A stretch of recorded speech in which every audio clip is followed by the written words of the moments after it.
abrir la Biblia otra vez. Si la cerraron, en Mateo 26.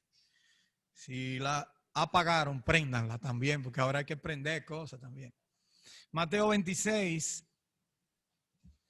del versículo 30, ustedes recuerdan que ya Jesús instituyó la cena en medio de la Pascua judía, instituyó una cena que nosotros hacemos para recordarle, que se llama la cena del Señor o cena del partimiento del pan, o la comunión, también se llama así.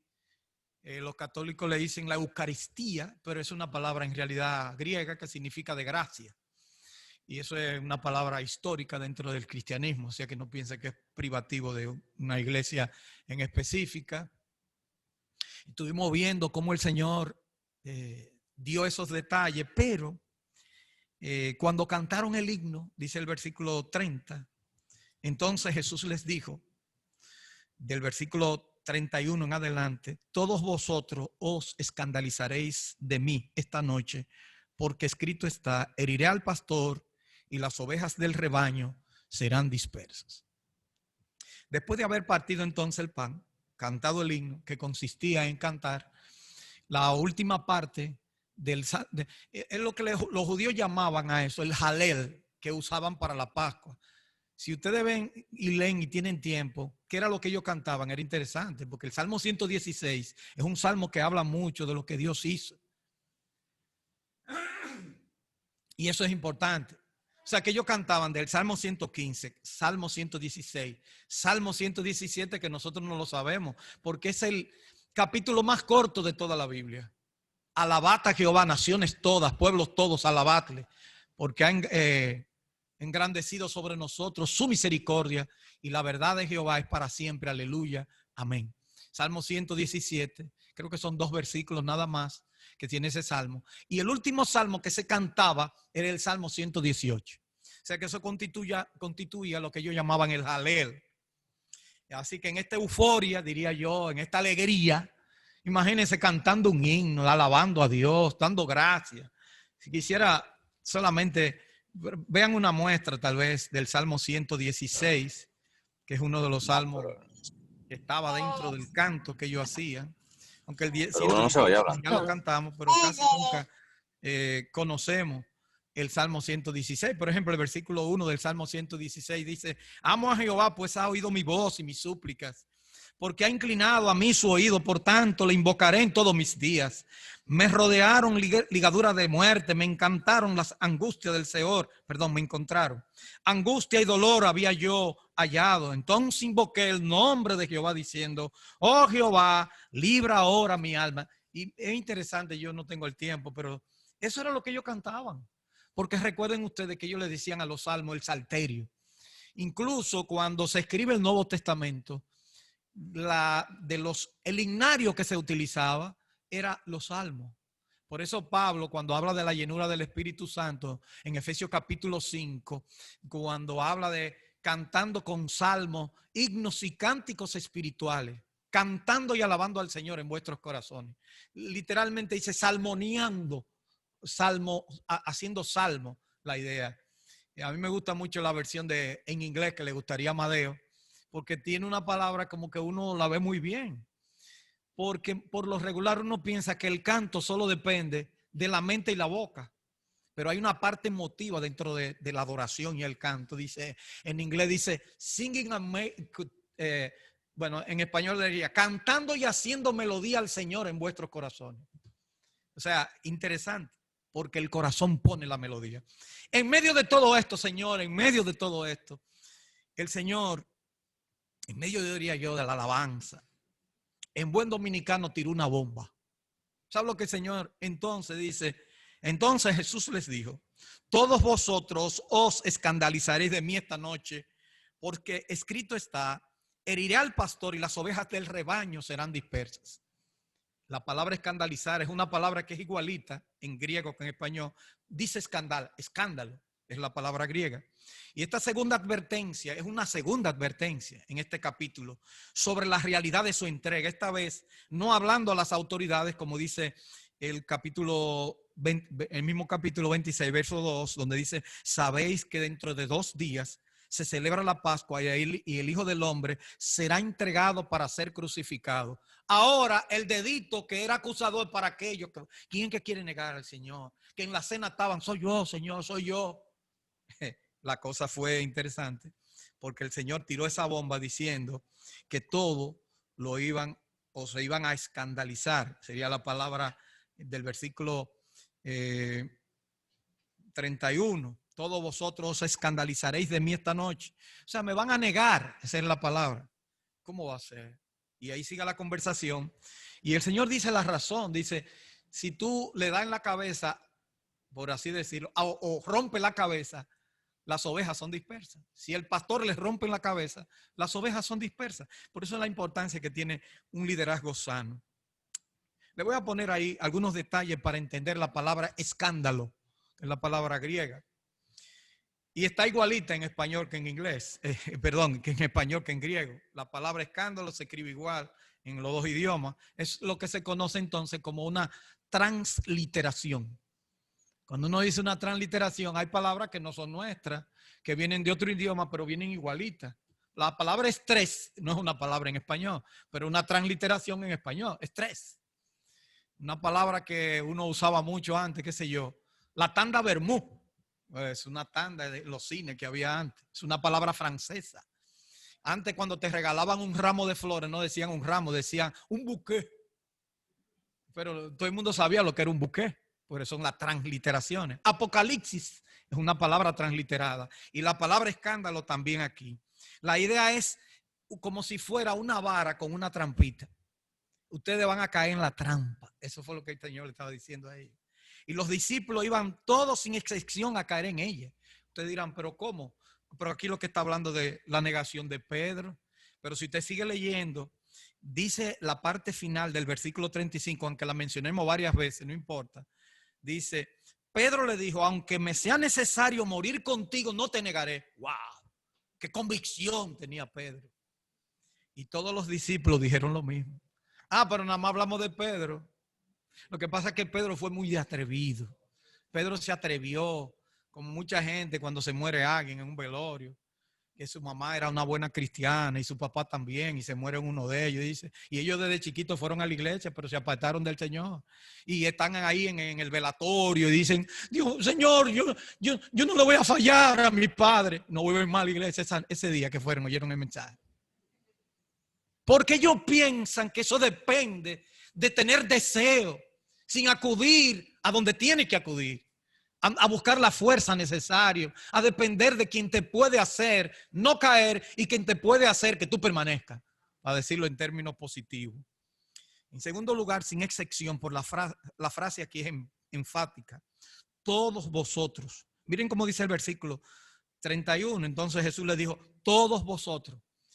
Como Carballosa en su comentario dice, Señor, esto es una repetición, porque con solo decir todo ya se entendía, pero entonces el Señor quiere retratarlo de una manera tan poderosa que dice, todos vosotros, ustedes los que están ahí, me van a negar. Ya que con solo decir todo era suficiente, pero da la sensación de señalarlo, esa es la idea.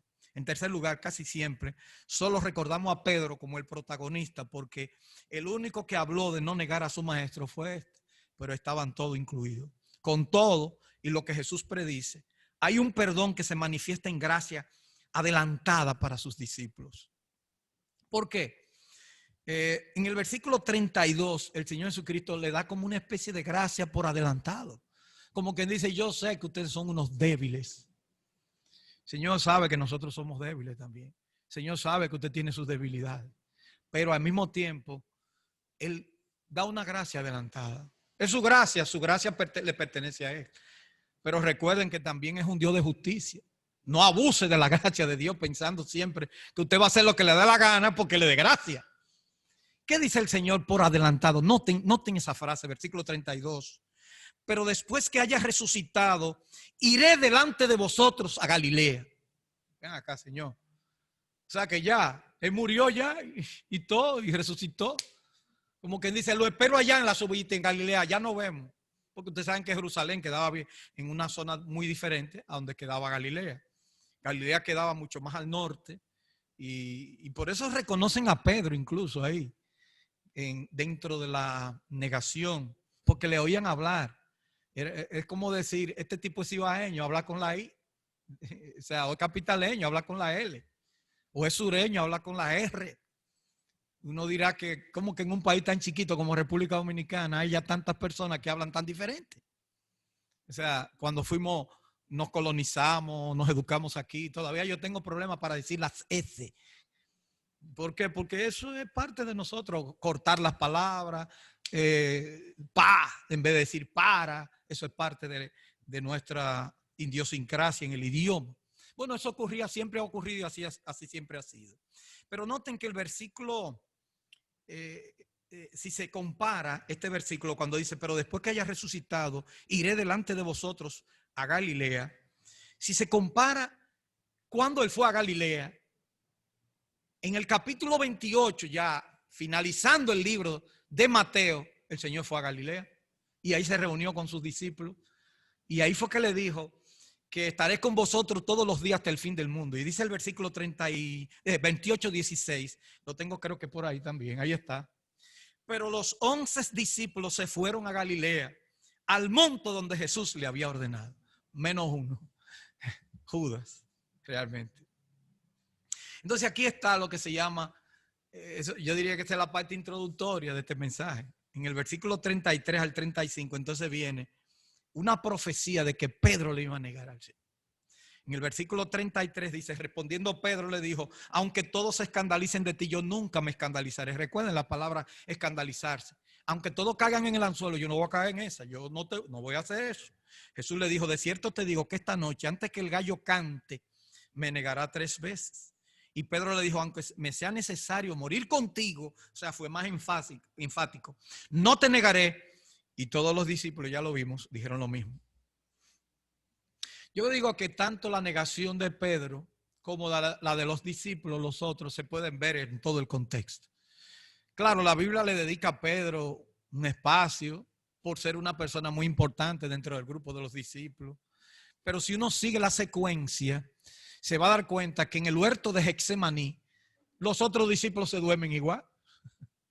Entonces que hubo una especie también de solidaridad contraria, ¿verdad? Todo lo contrario a una solidaridad. En un momento tan angustioso para el Señor, ellos no están ahí.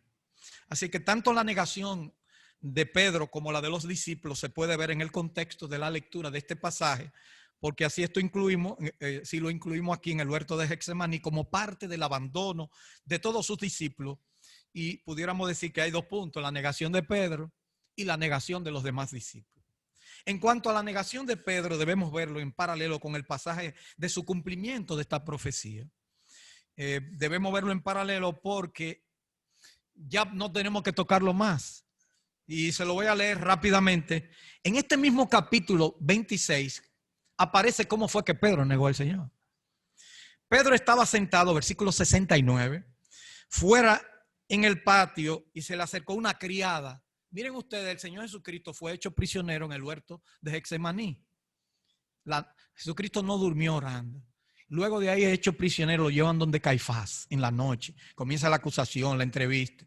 Pedro, para ver cómo va la cosa, se fue acercando, porque ellos se mandan corriendo. Primero Pedro sacó una espada, le cortó la oreja al siervo del sumo sacerdote, que uno de los evangelios dice que se llamaba Malco, con L, Malco. Entonces, luego se mandan todo. Cuando vieron que el Señor dijo, no, tranquilo, no. Y le pegó la oreja. Nadie habla de eso, pero está ahí.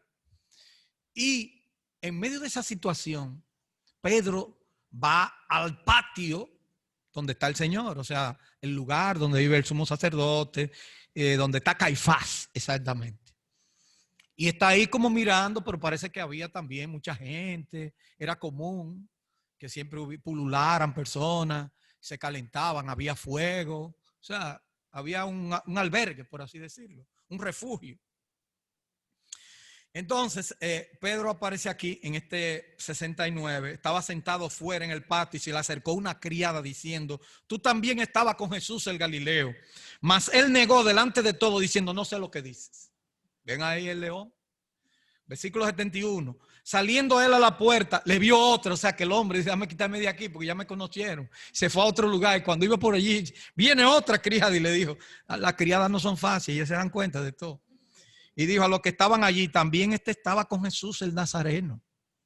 Pero él negó otra vez con juramento. Yo juro que no lo conozco. Un poco después, acercándose, los que por allí estaban dijeron a Pedro, verdaderamente también tú eres de ellos, porque fue más osado, se puso a hablar, quién sabe, de la pesca, cualquier tema, cómo va la cosa, y porque aún tu manera de hablar te descubre. Entonces él comenzó a maldecir y a jurar, aquí ya la cosa es diferente, no conozco al hombre, y enseguida cantó el gallo. Entonces Pedro se acordó de las palabras de Jesús que le había dicho, antes que cante el gallo me negará 3 veces, y saliendo fuera lloró amargamente. Esa es la situación de esta profecía, la profecía que se cumplió aquí. Y yo no quiero dejarla de ver juntos, porque imagínense que tengamos que durar, que yo cuántos versículos para llegar a lo que pasó. Jesús ya le había dicho que esta noche, antes que el gallo cante, en el versículo 34, me negará 3 veces. Claramente se nota que el énfasis está en las 3 veces de su negación. No si el gallo cantó 2 veces o 3 veces, como en Marcos 14:72, porque en Marcos nos dice a nosotros que antes de que el gallo cante 2 veces, me negará 3 veces. Es el único que registra eso. Pero el énfasis en la Biblia no está en cuántas veces cantó el gallo. El énfasis está en cuántas veces Pedro negó al Señor Jesucristo. O sea que los otros son, cada uno de los evangelios tiene un detalle diferente. Así que, ¿cómo resumimos nosotros? Vamos a resumir este capítulo 26, versículos de 69 a 75. Primero, una criada lo delata diciendo, tú también estabas con Jesús el Galileo. En Marcos nos dice que se calentaba Pedro, parece que se quita del lugar y aparece. Segundo, otra criada lo ve y con el juramento le niega, te juro que no sé lo que tú me estás hablando. ¿Quién es? No, yo no sé quién es. A veces uno contra Pedro es fácil, ¿verdad? Pero ¿cuántas veces uno en las actitudes, en la dejadez, como que da cierta sensación, en conversaciones que uno tiene que hablar? Me ha pasado a mí, que dije, ¿por qué no le dije algo? A veces uno como médico tiene que guardar cierta ética. Yo le pongo el tema y si la gente sigue con el tema, yo le puedo hablar del Señor Jesucristo. Pero si la gente me corta y se va por otro lado, yo trato de que le hablo, pero no soy tan enfático. Y si me dicen que quiere que le hable, bueno, pues mucho mejor. Pero a veces no le he hablado cuando he debido hablar. Oigan bien. Entonces después me siento mal y digo, pero ¿por qué no dije lo que tenía que decir? Porque no hablé de lo que el Señor. Muchas veces nosotros criticamos a Pedro por su impetuosidad, por su temperamento, pero a veces nos comportamos peor que Pedro, por decirlo de una manera. Así que otra criada lo ve, segundo lugar, y con el juramento le niega, te juro que no sé. En tercer lugar, el tercer caso es que él estaba allí, los que estaban allí conversando, lo delataban por su manera de hablar. La diferencia entre una gente de Galilea y una gente de Jerusalén, tú sabes que los capitaleños son las cosas más difíciles en toda parte del mundo. En México le dicen los chilangos. En Buenos Aires le dicen que el bonaerense de la capital anda ensacado y no ha desayunado y anda siempre bien bonito. Igualmente decimos aquí los santiagueros que los capitaleños no han comido bien y andan con un palillo diciendo que ya comieron. O sea, fíjense ustedes que siempre eso ha existido. Pero aquí parece ser que la gente de Jerusalén decían que los galileos eran gente tosca, eran gente como maleducada. Y entonces imagínense, parece ser que, o el acento también que tenían era un acento distinto a los de la capital, en este caso de Jerusalén. Pero aquí hay una cosa interesante. Él comenzó, Pedro, a maldecir y a jurar. ¿Sabe lo que significa ahí? Él puso a Dios como testigo, fue ahí. Cuando eso es un hebraísmo lo que hay ahí. Cuando él estaba maldiciendo y jurando, pone una maldición de muerte sobre sí mismo. Que me muera ahora mismo delante de Dios si lo que yo no estoy diciendo es cierto. Oigan bien hasta dónde llegó el hombre. Pero bueno, ya le dije, en cuarto lugar, él se acordó cuando el gallo cantó y lloró amargamente. Ese es el énfasis. Ahora, ¿qué aprendemos de Pedro en esto? Número uno, lo primero que aprendemos de Pedro es que nunca piense que la naturaleza del hombre puede cumplir ninguna promesa si la gracia de Dios no lo sustenta. Nosotros tenemos que aprender a confiar en el Señor. Cuando usted salga a la calle, antes de salir, diga, Señor, yo voy a salir a la calle, pero yo confío en ti, tú eres quien tiene que abrirme los caminos. Yo quiero ser de bien a los demás, yo quiero cumplir. Yo sé que algunos de ustedes lo hacen, porque me ha pasado, yo lo hago, yo digo, Señor, yo quiero que todo lo que yo haga hoy sea correcto, que yo lo haga bien, que sea para tu gloria, pero ayúdame, tú sabes que yo puedo fallar. O sea, no me siento como que soy el mejor, ni nada, ni mucho menos. Aprendan de Pedro, que lo aprendió amargamente, lloró amargamente. Segundo lugar, el Señor conoce todas nuestras debilidades, todas nuestras virtudes. Son como nuestras esposas que conocen todo lo de nosotros, nuestros defectos. Pero da la sensación de que tenemos más temor de lo que dicen los demás que lo que dice Dios. Por eso el Señor sabe eso. Se lo dijo a los discípulos en una ocasión en Mateo 10, dice, y no temáis a los que matan el cuerpo y nada más pueden hacer. Temed más bien a aquel que puede tomar el alma y el cuerpo y echarlo en el infierno. Pero nosotros le tenemos más miedo a un ladrón que a Dios. Ay, los ladrones, se pueden meter un ladrón. Cuidado, hay que asegurar la puerta. Y estamos muy preocupados y mucha verga y muchas cosas. Y Dios nos preocupa a nosotros, que un día tenemos que enfrentarnos a Él y hablar con Él, y diariamente tenemos que hacerlo. No quiero, dicen algunos, no quiero que me descubran, ¿verdad? Y para ello no quiero que me descubran, es más importante que tengo que ser fiel y obedecer. El temor al que dirán se impone por encima del deber y la obligación amorosa. Si por ejemplo yo estoy haciendo algo, pero alguien me va a ver y dice, no, me van a ver, cuidado. Pero Dios te está viendo, ¿cuál es el problema? Es peor. Pero nosotros tenemos más miedo al hombre que lo que Dios puede hacer. Y eso no puede ser. Pero delante de los demás no creemos y no crecemos como hizo Pedro. Yo le voy a poner una ilustración de lo que pasó también al final de la vida de Pedro, porque esto no puede terminar así. Por ejemplo, en Juan capítulo 21, versículo 15 al 17, es el último momento cuando luego el Señor se reúne con Pedro.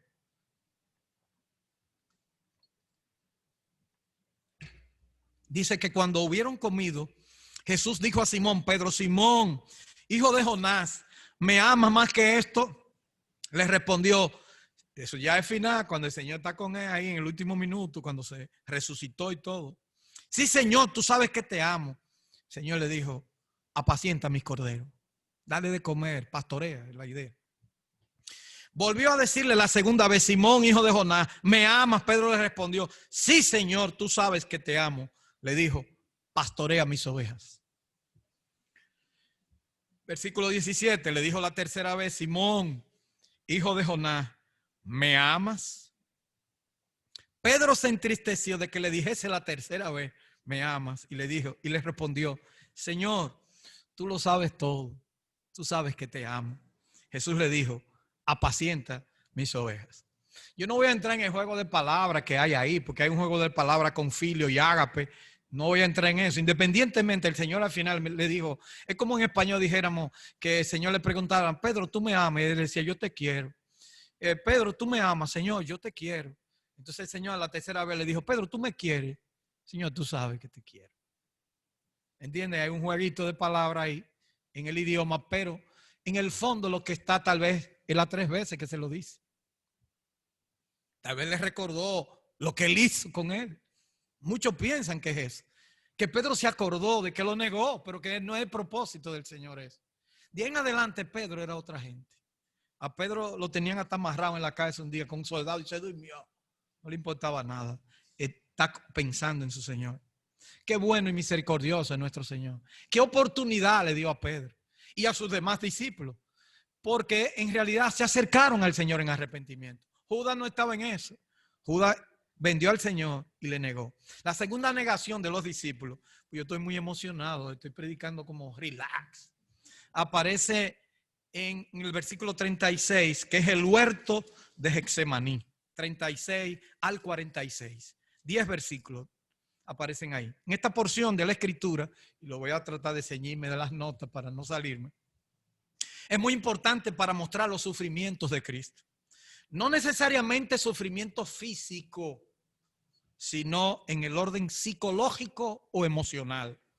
He aquí lo que con Pedro dijeron, mírenlo ahí, lo que dijeron con Pedro: aunque me sea necesario morir contigo, no te negaré. Y todos los discípulos dijeron lo mismo. Se puede dividir en tres partes en base a la pausa de la oración. Vamos a ver la parte introductoria. ¿Qué significa Getsemaní? Señor Jesucristo, no se sabe qué era Getsemaní. Sí se sabe que la palabra, por el significado, significa lagar de aceituna, de majar olivo. Era un lagar, un lugar donde se pisaban para hacer aceite. O sea que la idea aquí es, ¿qué es eso? O sea, lugar que tiene el sentido, una prensa de aceite, que tiene el sentido también de un lugar de sufrimiento, porque se prensionaban y se sacaba el aceite machacando las olivas, ¿verdad? El aceite de oliva, que era lo que se usaba en los tiempos del Señor. Muchos piensan que este era un lugar muy frecuentado. Es más, otros han ido más lejos diciendo que posiblemente, porque no se sabe de quién era el dueño de eso, pero parece que el Señor acostumbraba a ir frecuentemente ahí. Y era un lugar donde había meneo, ¿entiendes? Había dinero, había movimiento. Pero el Señor parece que en las noches, en los lugares, era un lugar parece muy tranquilo. Y se cree que el dueño del aposento alto, que es un anónimo en la Biblia, no se sabe quién se lo prestó, también era el dueño de eso. Bueno, ya no se sabe, todo es una especulación, pero es interesante, porque si era dueño de un aposento alto tenía que tener ciertos recursos. Tiene sentido entonces que pudiera ser. Así es que yo lo que pienso que sí es lo que le dije al principio, era un lugar muy frecuentado por Jesús y sus discípulos, y por eso era fácil para Judas, aunque no se hayan puesto de acuerdo, encontrarlo ahí. Yo sé que seguro está allí, porque casi siempre se juntaba. Judas conoce los itinerarios del Señor, anduvo con él. Ahí entonces analizaremos lo que son los sufrimientos psicológicos, moral, emocional, como ustedes quieran. Lo pongo así, porque a Jesucristo no le dieron ahí, ni le dieron un golpecito, nada más cuando lo atraparon, pero él estaba en una situación que dice el versículo 37, 38, comenzó a entristecerse y angustiarse en gran manera. Comenzó a entristecerse y angustiarse en gran manera. Entonces Jesús les dijo: mi alma está muy triste, versículo 38, hasta la muerte. O sea, hasta el punto de que me muero, me voy a morir. Y él sabía que se iba a morir. Quedaos aquí y velad conmigo. Las palabras aquí son muy gráficas, son una palabra de sufrimiento. Entristecerse es una palabra, el sentido de esta palabra es una tristeza tan fuerte que siento un dolor. Yo he ido a poco velatorio que yo he sentido un dolor fuerte. No todo uno siente igual el dolor. Pero yo una vez fui a una persona que se ofreció a brindarme, que cuando yo me casara me iba a hacer un barril de una bebida que él preparaba. Le decía el Ciró, un personaje de Puerto Plata que se llamaba Don Roberto Santana Abreu. Un personaje que tuvo en la inauguración de las iglesias nuestras en el año 42 en Santiago, Templo Bíblico. Y él me ofreció a mí, y siempre estuvo hasta que se murió, predicando durante todos los años. Se murió en los 90, en el 80, bueno, antes de casarme, en el mismo año que yo me iba a casar, en 1988. Y entonces, bueno, el Señor lo mandó a buscar, creo que fue antes incluso del aniversario de la iglesia, que era el 21 de enero. Entonces murió en enero, a principios de enero. Y yo fui al cementerio, y cuando estaba ahí, mi cara como que se me compungía. Yo sentía que yo no podía controlarme. Los músculos de la cara así se movían solos sin yo moverme. Y yo decía, pero no puedo controlarme. Y se me salían las lágrimas. Y no podía contenerme. Hay personas que lloran fácilmente. Pero aquí el Señor está diciendo en este momento que entristecerse era un asunto combinado con dolor, porque le duele lo que estaba pasando. Y miren la palabra angustiarse, muy triste, hasta la muerte. Eso no son palabritas sencillas. Es más, El estrés del Señor, en el contexto, por ejemplo, de Lucas, que era médico, el único que registra eso, fue tan fuerte que el Señor Jesucristo sudó sangre en un momento. Y ustedes dirán, ¿y eso está descrito en la literatura? Sí. Se llama hemardrosis, sudar sangre.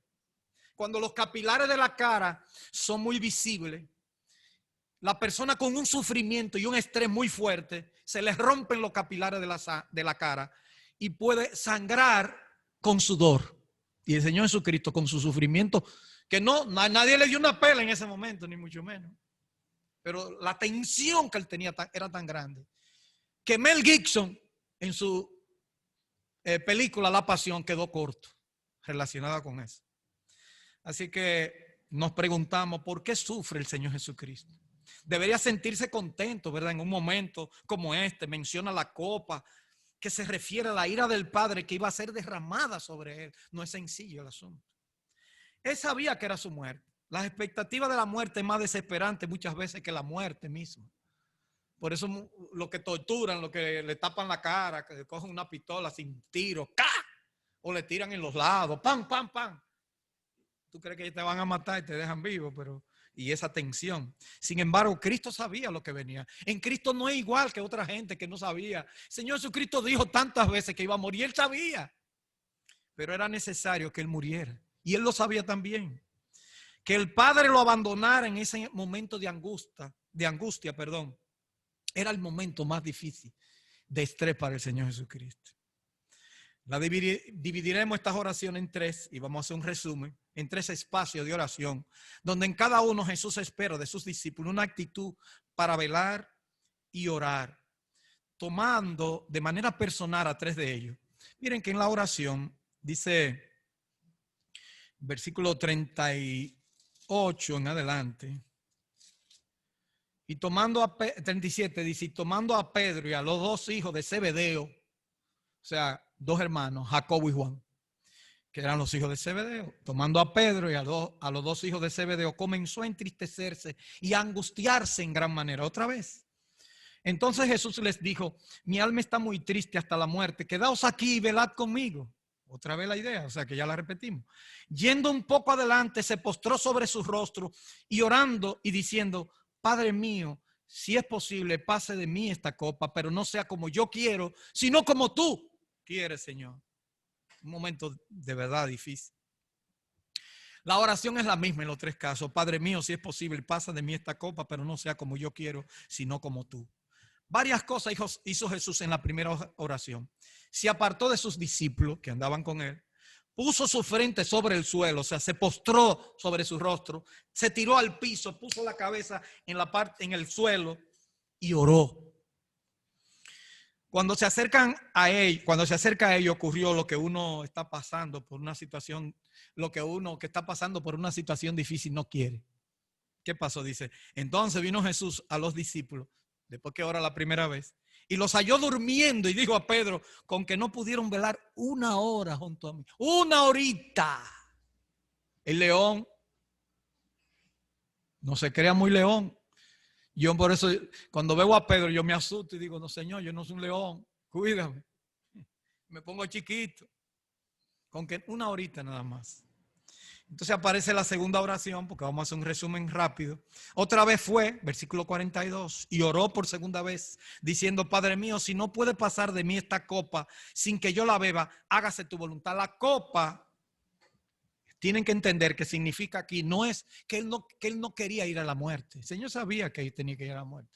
Y ese no es el problema. Si uno analiza bien todo lo que aparece en Mateo, el asunto es sentirse abandonado por el Padre en ese momento.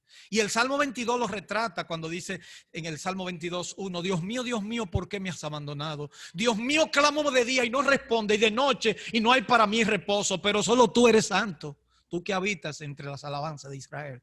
Eso no lo dicen los evangelios, pero eso es una frase que viene del Salmo 22, que es un salmo mesiánico, que tiene que ver con los sufrimientos de Cristo, que tiene que ver con todo lo que Cristo padeció en la cruz, o parte de lo que padeció en la cruz. Y por tanto, lo que el Señor está diciendo de la copa, quiere decir su sufrimiento en relación al abandono del Padre. Eso es lo que está hablando aquí, que esta es la parte más dura, sujetándolo a padecimiento, como dice Isaías 55, que también lo profetizó. cuando habla que todos nosotros nos descarriamos como ovejas, cada cual se apartó por su camino, mas Jehová cargó en él el pecado de todos nosotros. Esa copa es el hecho de que él está muriendo por nuestro pecado, hermano. Es una situación grande. Otra vez ora de nuevo con las mismas expresiones, pero se acerca a sus discípulos, posiblemente solo a los que llamó aparte para que velaran con él. Pero igual lo encontró durmiendo con unos ojos cargados de sueño la segunda vez. Dice el texto, cargado del sueño, que no podía ni abrir los ojos, ni siquiera pudieron. Los discípulos claramente no obedecieron la amonestación de la primera vez que el Señor dijo, cuando lo encontró, velar y orar. El espíritu de la verdad está dispuesto, pero la carne es débil. Marcos dice que sus ojos estaban cargados de sueño y no sabían qué responderle. Es como cuando una gente, yo no sé si usted ha hablado con una gente durmiendo, casi durmiéndose, y usted le dice algo, y esa persona está en una conversación y se queda, y cierra los ojos. Eso lo he visto yo en médico. Y personas que a mí me tocaba hacer turno nocturno todavía, pero ya no tanto. Y yo recuerdo uno que era muy peligroso, porque entonces yo lo llamaba, porque era superior a mí, y siempre hay un superior durmiendo en el hospital. Entonces uno dice, fulano llegó una apendicitis. Esa apendicitis tiene tantos años de edad, le presento el caso, tiene dolor, lo voy operando. Entonces tú tienes que escuchar lo que diga. Dice, sí, ve operando, yo voy para allá ahorita. Más tarde, en unos minutos voy para allá. Ok. Al otro día viene a la entrega de guardia y dice, operamos una apendicitis que fulano de tal, no tuvo muy complicada, fue esto y esto. Y el jefe que está ahí dice, ¿cuándo me dijeron sobre esa apendicitis a mí? Y tú te quedas sorprendido porque tú fuiste y le presentaste el caso, él te respondió y dijo que todo está bien, vete adelante que yo voy atrás. Persona cargada de sueño. Por eso muchas veces los turnos hay que tener mucho cuidado cuando son muy prolongados. Pensando en eso, una vez me acuerdo de orar y velar. La carne es débil, el espíritu está dispuesto. Un hermano se me acerca una vez y me dice, hermano, yo tengo problemas para la oración, principalmente de noche.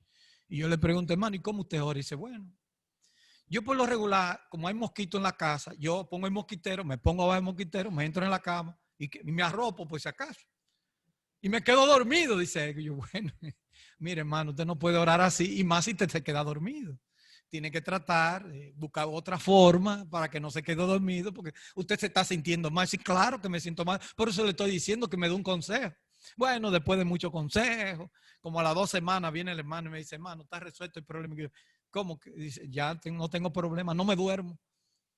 ¿Y qué pasó? Dice, encontré en un rinconcito de la casa que hay una colmena de hormiga. Me pongo ahí a orar. Pero ¿cómo, hermano? Dice, sí, ya no me duermo porque las hormigas no me dejan. Bueno, parece que de verdad la carne es débil. Y nosotros a veces tenemos, es una exageración, pero muchas veces si usted le da resultado lo de la colmena de hormiga, pues úsela para usted.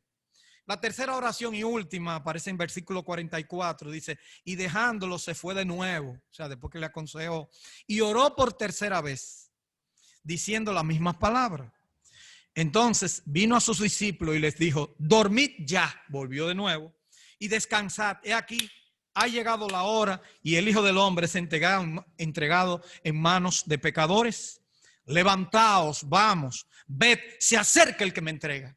Señores, póngase usted a pensar cuando yo le digo de sufrimiento psicológico. Pero lo que viene de ahí para adelante no es fácil. La noche, el Señor Jesucristo se pasó varias vigilias de la noche, los discípulos durmiendo, y él orando al Padre. Cuando viene una turba, que lo vamos a ver más adelante, lo hace prisionero, se lo lleva al famoso Caifás, lo entrevistan hasta que le dé la gana, hasta que amanece. De ahí se da cuenta que hay que mandárselo a las autoridades y se lo mandan a Pilato, no a Herodes. Primero, sí, a Herodes. O primero a Pilato. Pilato dice, pero es de la jurisdicción de Herodes. Pues mándaselo a Herodes. Herodes entonces se lo manda de vuelta a Pilato de nuevo. O sea que eso fue una bola de billar para aquí, para allá. Y le daban bofetadas y se abusaban de él, le tapaban los ojos. Decían, ¿quién fue que te dio? Tú no eres profeta, adivina. Una situación difícil. Miren cuántos detalles hay relacionados con esto. Pero el Señor ya se acercó la tercera vez. ¿Qué sería su tercera oportunidad? De reponerse para la oración. Ya no le pida a sus discípulos que velaran. Llegó la hora en que el Hijo del Hombre va a ser entregado.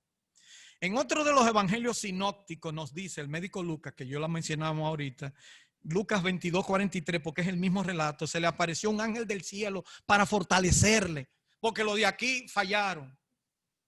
Los ángeles jugaron un papel muy importante en la vida del Señor.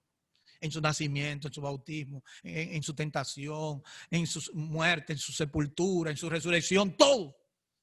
Tenía que ser algo especial porque no en cualquiera, es Dios manifestado en carne. Y así dice Lucas. Por cierto, ahí en ese contexto de Lucas 22:44, dice, y estando en agonía oraba más intensamente y era su sudor como grandes gotas de sangre que caían hasta la tierra.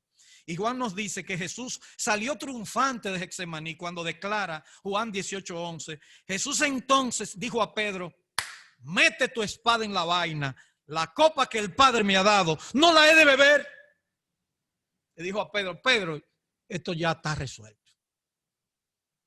Aguantaré lo que el Señor quiera, que se haga lo que Él quiera. Aprendemos, en último lugar, Jesús desde el principio estaba dispuesto a dar su vida por nosotros, por ti, por mí.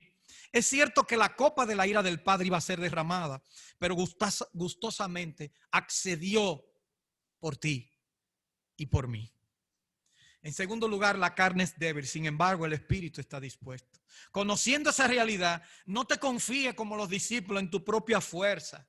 Acude a Cristo siempre en confianza y oración. No dice, a mí no me va a dar nada porque yo soy un hijo de Dios. El Señor te puede mandar tu pruebita. Confía en Él. Ahora, si Él la manda, bien, como tenemos que decir, como Sadrach, Mesach y Abednego. Dice, sepa usted que si el Señor no nos libra del horno de fuego, como quiera le vamos a servir. O sea, que se haga lo que Dios quiere. En tercer lugar, puede que haya fracasado en tus oraciones. Puede que haya fracasado en la lectura de las Escrituras. Puede que haya fracasado en el cuidado de los tuyos.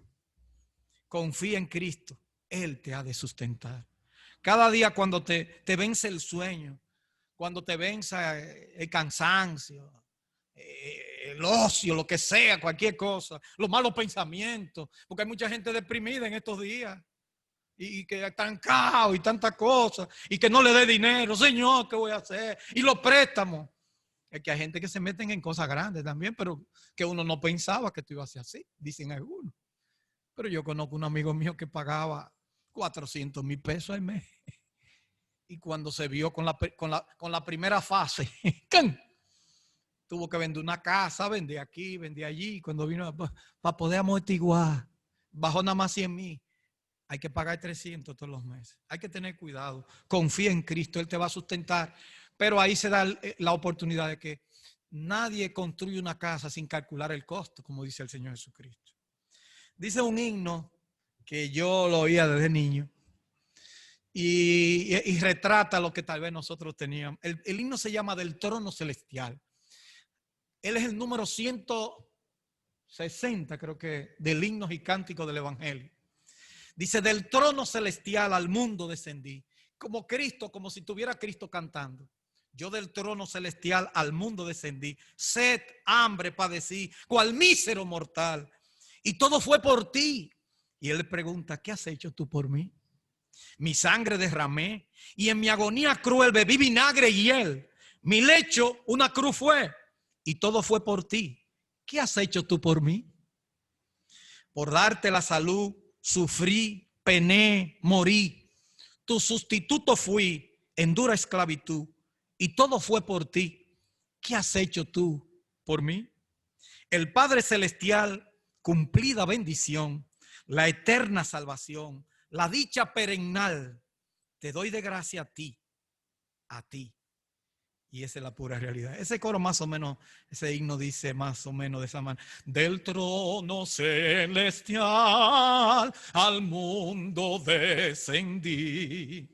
Sed, hambre padecí, cual mísero mortal, y todo fue por ti, que has hecho tú por mí.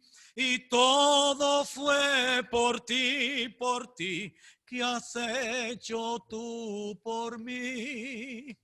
¿Qué has hecho tú? Te va a pasar como Pedro, pensando, no, aunque todos lo hagan, yo no, yo soy mejor. Hermano, mejor humíllese delante del Señor. Diga, Señor, ayúdame siempre. Todos los días dígaselo. Señor, yo no puedo, la carne es débil, pero tú puedes. Siempre confíen en el Señor, que no va a fallar, como dice otro himno también. Yo igual confío en el Señor. Señor, gracias te damos por tu palabra en esta hora. Gracias porque son dulces, agradables a nuestros oídos y a nuestras vidas. Gracias por esta hora que pasamos aquí. Una hora de comunión, una hora de pensar en la obra de Cristo. Tantas cosas que pasaron alrededor de la obra de nuestro Salvador y de qué manera, por qué de esa manera tan difícil. Pero fue necesario por mí, Señor. Gracias, porque cada uno de nosotros puede decir lo mismo, por mí y por mi culpa. Mi culpa Él llevó. Gracias por ese amor maravilloso reflejado en la cruz.